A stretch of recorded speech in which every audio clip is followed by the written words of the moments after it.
नमस्कार दर्शक बंधु, आज आम एमती एक प्रसंग उपर आलोचना करवा।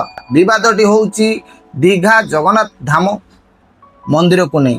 जितेबले दीघारे जगन्नाथ मंदिर निर्माण कले सेतेबेले तार नामकरण देले सेटाकार जितेबले मुख्यमंत्री थिले ममता बनर्जी जगन्नाथ धाम बोली। किंतु जो पुरी मंदिरटी आज को 800 वर्ष पूर्वे मंदिरटा स्थापित होता। तेणु जो प्रथम मंदिर जो धाम चारि धाम मध्य गोटे धाम थिला ताकू विवादित कर आउ गोटे धाम तैयारी कले।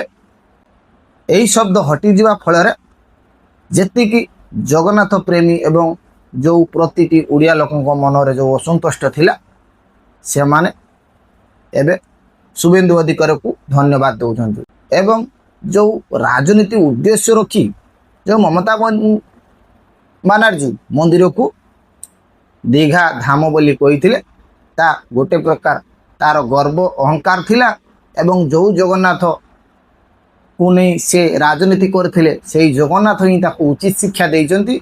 एवं 2026 मसीहार जो इलेक्शन है से हारी जाइए एवं से वर्तमान ता निजस्व सीट जो आसन थिला भवानीपुर सेठी भी से हारी जाइचंती।